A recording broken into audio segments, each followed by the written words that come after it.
Hi everybody. Hey, we are still in Temecula, California. We already did one show on this vineyard here, the Leoness Cellars Vineyard, and you can see the winery or the vineyards behind us. And if you get a chance, take a look at that.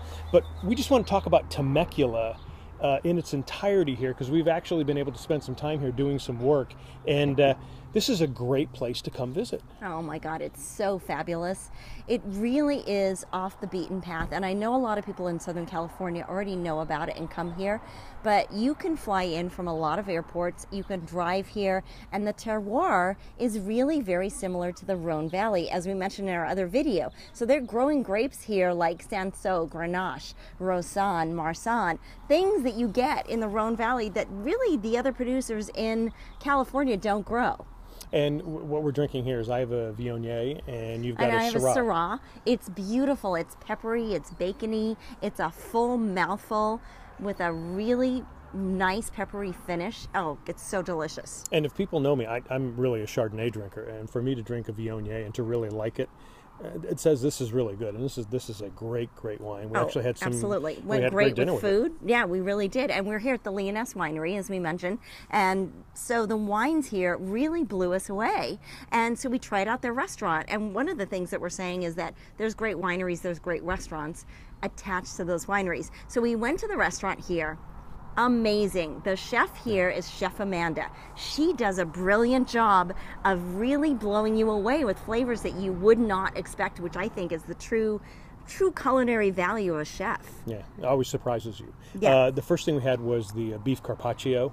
Probably the biggest beef carpaccio you're going to see as far as a plate goes. No, absolutely. And it was full of minced shallots, capers, olive oil, and a citrus aioli, and then it had a shaved grana padano on the top. Oh my God, it was so delicious. We couldn't stop eating it, and it came as huge as you see it here. And it goes into our all gone category because it was all gone. All gone. Yeah, the next thing was was a curry soup, but it was a zucchini curry soup. Mm-hmm. And this was exactly what you said before. It kind of gave you all 3 or 4 different tastes that you were kind of looked at each other and go, okay, that we've never tasted before. Yeah, absolutely.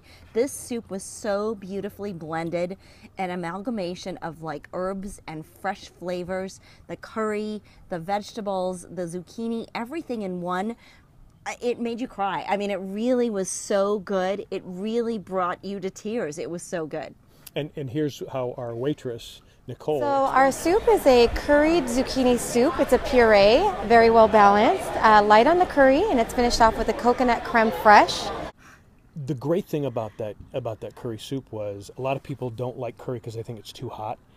It wasn't really hot. It was a perfect blend because you get a little bit of a kick, but you just had all these other spices in there. Yeah, no, absolutely. It was plentiful, it was beautiful, it was blended perfectly, as you said, and that was the key to the whole dish. It was so gorgeous and amazing. I would come here just for that soup and eat it all day long. And then we had, as the main entree, we had something just for the halibut. It was actually a great Alaskan halibut, and the way it was prepared, really, I've never had it prepared like this before, and if you had told me ahead of time what it was, I would have said, I don't know if I'd go for that.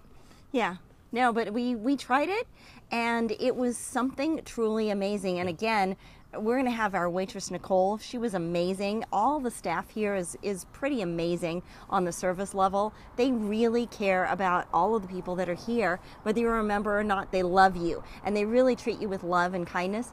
And so she describes this beautiful dish. It is a pan-seared. It's served on a bed of truffle risotto. It's got a mushroom ragu topping with a port sherry butter reduction sauce. We had it, and we were blown away with it. In fact, we had it 2 times. We were so blown away with it.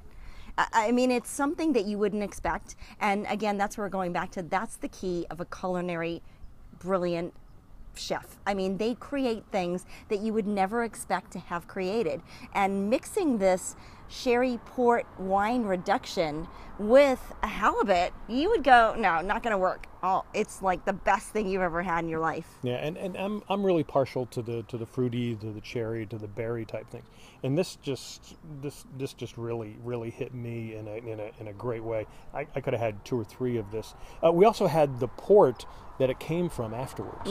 And this port is delicious. It's an amazing port, and if you're a port fan, a true port fan, you will love this. It goes great with truffles that are not very sweet chocolate. Very, very delicious. It's a rich, deep, dark port, and I think that's where it makes a great sauce for the halibut. But honestly, as a port, I'm kind of picky about my ports. I'm not even a big tawny port fan, as I was mentioning to John, and I love this port. It really hits the notes on every level of a deep, dark port. So get it, just not for the halibut though. Sorry. We've been to some other wineries too around here too. Now, the Leoness to us was really the creme de la creme. There are other ones that they should go to. We were at Wilson Creek, and we really enjoyed it. Great grounds, great place to visit, a really good restaurant. Their wines were really different. We liked their wines, but one of the interesting things you and I found was that their wines, especially their whites, were really sweet. Yeah, exactly. All of their grapes seem to be much more on the sweeter level, and I think because they mentioned to us that they harvest them later. Wilson Creek had an amazing venue. It's beautiful there. You can go and have a glass of wine, a picnic, bring your kids. There's a playground area, a beautiful creek that runs through the whole thing. There's different areas where you can sit and have a glass of wine. They had an amazing restaurant too that we really loved the food at. We had great food, and we'll show you a shot actually here from the restaurant looking out over the vineyards. That was beautiful. Yeah, and I would say that we enjoyed their wines, and I would tell you to go and visit there. I think we like the Leoness wines a little bit better. In our other story, when we were talking about Leoness, we think they're great blenders. They do a great job. That is an incredibly blended wine. The different wines that they have, their reds are really, really good. Well, this is a Syrah, but it's a blend of 4 different wines to make the Syrah, but it's predominantly Syrah, so that's why we call it Syrah. But they did an amazing job blending it. Wilson Creek had some beautiful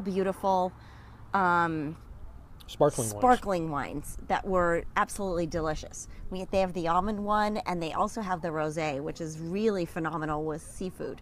And really what put Wilson Creek on the map was their sparkling wines. When they started out, it was about 25 years ago. Yeah, absolutely. So they won a lot of awards, and they deserve them because their wines are delicious. Their almond wine, you can drink that with food or on its own. You could just drink that all day long. It's very good. Their almond sparkling wine, and I can't remember the exact name of it, but I called it biscotti, liquid biscotti. And that's the perfect description of it. Yeah, it was really, really good. Also in Temecula, there's this great old town area with amazing restaurants, a lot of them gastropubs and very modern, trendy things. They're really up on food here. Yeah, and at the same time, too, they make it interesting for tourists so that you do kind of walk through an old town. It has kind of a feel maybe of the 30s and 40s, maybe a little bit of the 19th century. Kind of a lot of California towns kind of give you that nostalgic feel. But what they've done here is a great job of creating really good restaurants. And if you think it's all just steak and potatoes, it's not, because we went to a great sushi restaurant. Oh, yeah. We had amazing sushi at this one place, and they do these oyster shooters. They're amazing. You've got to try one if you go there.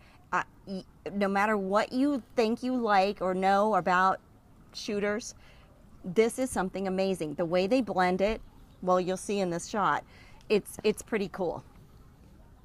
Yeah, those were great. And then on top of it, the sushi, you're not even, aside from the oysters, was very, very good too. It was very creative. Yeah. Oh, the sushi was amazing. They do a great job keeping the integrity of the sushi.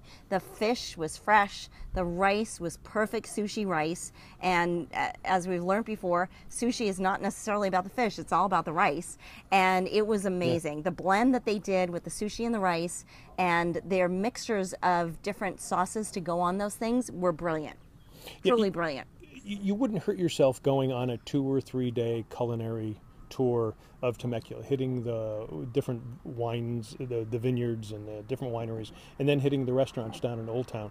And Taboo was the name of the sushi place, by the way, in case you want to go visit it. So I agree, and I think you need somebody to drive you around when you go do that, because you don't want to drink and drive, and you want to eat a lot of food and have a lot of wine. Yeah, and so the Uber is available here. We actually also found a taxi cab company. We actually used both. The taxi cab company, and I'm drawing a blank, is it Black Taxi? Is that what it was called? I think so, yeah, Black Taxi. Yeah, and so we found a taxi cab driver. His name is Wayne. We kept calling him Wayne's World. So he kept saying, "Ride on, Garth," and also "Party on, Garth," and all excellent. That.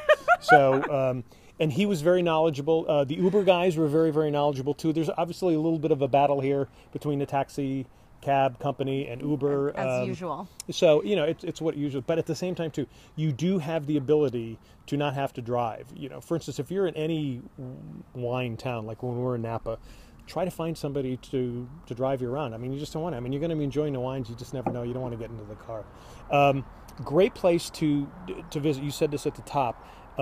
You can fly into LA. You can fly into John Wayne Airport in Orange County. You can fly into San Diego. You could probably even fly into Ontario. Oh, absolutely. Yeah. And drive here. It would probably only be about an hour, at the most an hour and a half drive. Of course, you're coming in from LA. The traffic is. But it's a great place to go. In addition to that, the Jetsetter deals that we talk about, that we're a part of, this travel club we're a part of, you can get some great deals around here too. Oh yeah, pretty amazing. We actually were on a shoot here, so we flew our editor in, and he was also our cameraman on this job. He was amazing, and we put him at the Embassy Suites. He stayed there for $135 a night. Well, out on Expedia and Hotels.com and everywhere else, it was like $156 a night. So it's basically a $20 savings a night for the client that we're saving them. That's pretty big when you consider he's out here 5-6 nights. So if you're traveling at least 2 or 3 times a year, again, this is a travel club, so you're paying on a monthly basis. But if you're traveling 2 or 3 times a year, that monthly cost, you're going to get that back, and even more so. So you're going to save a ton of money. Yeah, we're heading out to San Diego. We're staying down there for another client, and the rooms that we booked down there were $88 a night. On the other search engines, there were over $100. So basically, we saved them a lot of money on that too. And now, actually, they've joined the travel club because they can't believe the deals they got, and they've gotten a room for $126 a night, and normally it's $140 something on the other search engines. So it's pretty good. It wins the booking battles every time. Well, thanks for joining us, and again, enjoy Temecula if you can. We're going to do another show on a lot of different wine countries. We'll include Temecula in it, all the ones we've traveled to. And this is our Now TV project. Now TV is our company, and we're shooting and editing and delivering this on an iPhone. So enjoy the mastery of the new technology, as well as some great wine. And you can do this too. Thanks for joining us. Cheers.